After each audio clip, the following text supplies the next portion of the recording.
It's the defence industry that's supporting jobs in Scotland's defence industry, and that is straight into Ferguson Marine.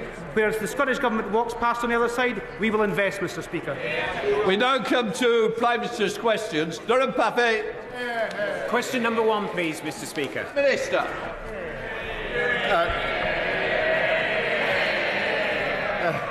Thank you, Mr Speaker. Thank you, Mr Speaker. On Monday, we marked the 20th anniversary of the despicable terrorist attacks on 7/7. The painful memories of that dark day are deeply ingrained. 52 people were murdered, many more were injured. We thank our emergency services who ran towards danger with true bravery, and send our deepest condolences to the victims, the survivors and bereaved, and all those forever affected by that appalling day. May I also extend our deepest condolences to the family and friends of Lord Tevitt. We remember his profound courage in the face of terrorism and a fierce devotion to his wife, Margaret. May he rest in peace. Mr Speaker, we also mark the 30th anniversary of the genocide at Srebrenica.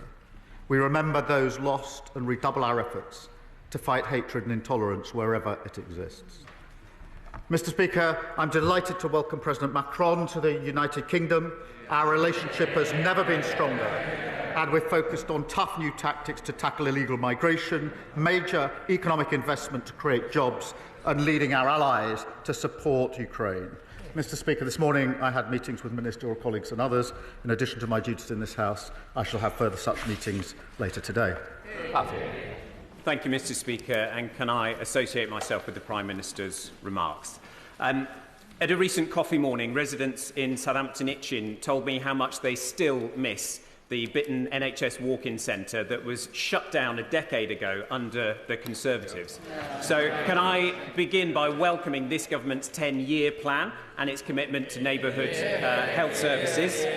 And as we put this plan for change into action for my local residents, does the Prime Minister agree that Bitton is an excellent location for the first new neighbourhood health centre? Well, I pay tribute to him for making the case for his constituents, and I know the Health Secretary will give it every consideration. Mr Speaker, the 10-year plan will establish neighbourhood health centres in every community, and that'll make a massive difference, starting in the places where the need is greatest and life expectancy at its lowest. Mr Speaker, I'm proud that we promised 2 million extra NHS appointments in the first year of a Labour government, and we've now delivered £4 million. We shouldn't forget that the record investment that made that possible in the budget was opposed by all the parties opposite. Leader of the Opposition, Kemi Bednall. Mr Speaker, can I echo the Prime Minister's sentiments about the horrific terrorist attack of July the 7th? I was pleased to be at the commemoration service on Monday, and in particular our thoughts are with the families of those who lost their lives, those who had to go on without their loved ones. And Mr Speaker, I would like to pay tribute to Lord Tevitt, who died yesterday at the age of 94. He was a man of iron integrity and conviction, who by his efforts helped to save our country from the chaos of the 1970s. We all owe him so much. Mr Speaker, in their manifesto last year, Labour promised not to increase income tax, not to increase national insurance, and not to increase VAT. Does the Prime Minister still stand by his promises? Yes. Mr Speaker, it is rare. It is rare, yes. It is rare that he's able to give a clear answer, but I'm glad that he has done so, because he also promised, in fact, he boasted that he solved the doctor strike. But only a Prime Minister who was so weak and giving 28% pay rise to doctors, only now we see that they're still voting to strike again. He folds in every negotiation and claims that it is a triumph. Yes, he does. And we saw at the budget, Mr Speaker, more promises. The Chancellor promised that she would lift the freeze on income tax and national insurance thresholds, because in her words, they hurt working people. Is that still government policy? Mr Speaker, no, Minister or Chancellor is going to write a budget in advance. We are absolutely fixed on our fiscal rules. We remain committed to them. We remain committed to our budget, to our manifesto commitments. I realise that sticking to your fiscal rules and your manifesto commitments is a bit unfamiliar to the party opposite, but it's because of the decisions the Chancellor took, that this government has taken, that we can update the House. £120 billion of inward investment into this country since we took office. Business confidence at a 9-year high. That's longer than the Leader Opposition has been in Parliament. Deloitte this week saying the UK is now the best place to invest, creating 384,000 jobs. What a contrast to the mess that we inherited from the party opposite. Mr. Speaker, there is no clear answer there. The whole House would have heard him fail to rule out freezing tax thresholds. He could say it in the first question, he could promise, but he couldn't this time round. But what does this mean, Mr. Speaker? He's talking about record investment and more jobs. We know that people are losing their jobs. Unemployment has gone up under Labour every single month since it's their year in office. But what does it mean on this issue of tax thresholds? It means that under Labour, millions of our poorest pensioners face being dragged into income tax for the first time ever. Does the Prime Minister think it is right that struggling pensioners should face a retirement tax? Mr. Speaker, for a Prime Minister or Chancellor to say we're not going to write a budget in advance isn't a Labour thing or a Tory thing. Every single Prime Minister and Chancellor says they won't. We will stick to our manifesto commitments. We will stick to our fiscal rules. This is a language they don't understand, which is why I have to... That's what got us into the problem in the first place. And whilst she comes here every week to talk the country down, that investment, record investment, £120 billion, that will be good, well-paid jobs across the country. And this investment, Mr. Speaker, is foreign investors who can choose whether to invest in this country. They're choosing to invest in this country now because they have confidence in what this government is doing. Mr. Speaker, investors are fleeing the country. They're fleeing the country. He says he sticks to his manifesto promises. They promised not to put a tax on working people, and then we got the jobs tax. And all we have seen is jobs disappearing. Before the election, the Prime Minister promised, and I quote, "not a penny more on your council tax." The Institute for Fiscal Studies says that now council tax bills will rise at their fastest rate in 20 years. Will the Prime Minister admit that under him council tax is set to soar? No, of course it's not. It soared under the last government. But, Mr. Speaker, here she goes again, back on familiar territory. She comes here complaining about the national insurance rise every year, every week. She comes here complaining about it. And then when she's asked the question, well, would you have the courage then to reverse it? What's the answer? What's the answer? No! And I'll tell you for why.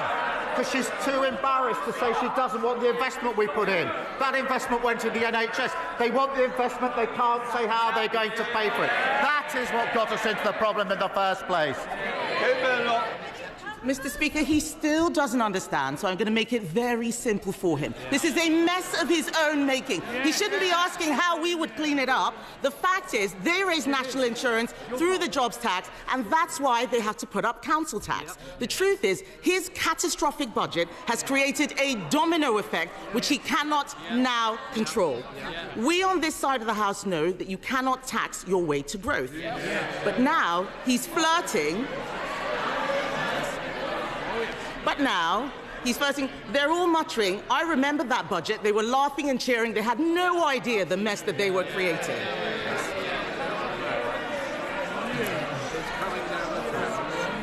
They should go and explain to their constituents about why unemployment is going up. But, Mr. Speaker, what is more worrying is that now he's flirting with Neil Kinnock's demand for a wealth tax. Let's be honest about what that means. This is a tax on all of our constituent savings, on their houses, on their pensions. It would be a tax on aspiration. Will the Prime Minister rule this out? Mr. Speaker says we shouldn't be asking them for advice on the economy. She's absolutely right about that. We will not be asking for their advice. What we did in the budget was stabilise the economy through the measures taken by the Chancellor. And what has that led to? 4 interest rate cuts. For mortgage holders, that's hugely important. Compare and contrast what happened to the Liz Truss mini-budget. The fastest growth in the G7 in the first quarter of this year. Wages up more in the first 10 months of a Labour government than the 10 years under the Tories. So, no, we don't need lessons from them. Mr. Speaker, he says he stabilised the economy. Has he spoken to any farmers recently? Yes. It is time for him to take responsibility for the mess he is making. He has been in office for a year, and all we see is him congratulating himself on what a fantastic job that he has done. Nobody out there believes it. No, not even them. Not even them. What a weak chair. Mr. Speaker, he's congratulating himself. We can compare records. He talks about the fastest growing economy. We left him the fastest growing economy of the G7. We cut the deficit in every year until the pandemic. We got inflation down to 2%. On his watch, taxes are up. Unemployment is up. Inflation is up. And this weak Prime Minister has been forced into a series of chaotic U-turns. Yesterday, Mr. Speaker, the OBR said that our economy is being eroded under Labour. Doctor strikes, tax bombshells, the wealthy leaving in droves. Isn't the truth that under him he is dragging us back to the 1970s? Yeah. Mr. Speaker, responsibility. We're responsible for 4 million extra appointments in the NHS. We're responsible for a 10-year plan on the future of the NHS after they broke it. We're also responsible for free school meals being rolled out in a way which has never been done by anyone. Breakfast clubs being rolled out, family hubs being rolled out, transport across the country, and migration coming down. We take responsibility and we're proud of that. Lloyd Hatton. Thank you, Mr. Speaker. The Eden project in Cornwall is a proven success story, injecting millions into the local economy. And in Lancashire, Eden Morecambe will soon be under construction, set to create hundreds of jobs. So it's about time we had the third instalment with Memo Portland, or Eden Portland, as many like to call it. This will be a world-class attraction, celebrating the Jurassic Coast and transforming the economy in South Dorset. So will the Prime Minister back this exciting project and work with me and all of the relevant ministers to secure funding to deliver this project? And ideally, can we use the new Growth Mission Fund? Well, look, I thank him for highlighting this exciting proposal, and he's a fantastic advocate for Portland and South Dorset. The Eden Portland is a hugely exciting project. I can't confirm funding allocations yet, Mr. Speaker, but our £240 million Growth Mission Fund should support transformative projects that give local leaders real investment to deliver real change. And I know he makes a compelling case in relation to the fund that's been set out. Sir Ed David, Leader of the Liberal Democrats.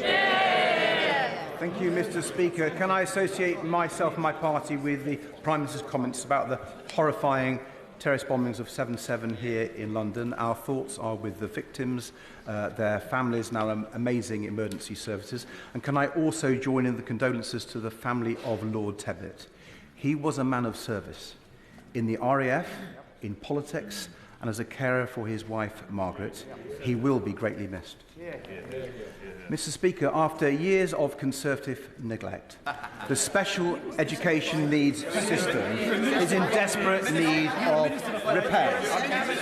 But with parents understandably worried, we already hear Labour MPs planning another rebellion. So can I offer the Prime Minister this? If he genuinely wants to fix the problem and not strip away the rights of children and parents in some cost-cutting exercise, then we have 72 votes to help.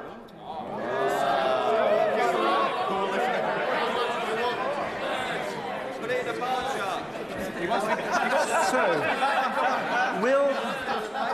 will the Prime Minister look at the 5 tests for SEND reform we have published today and work with us to make it happen? Well, Mr. Speaker, it's telling that when he raises the question of the broken send system, they laugh at the back of the Tory boxes. They laugh. That's how seriously they take their responsibility. Absolute shame.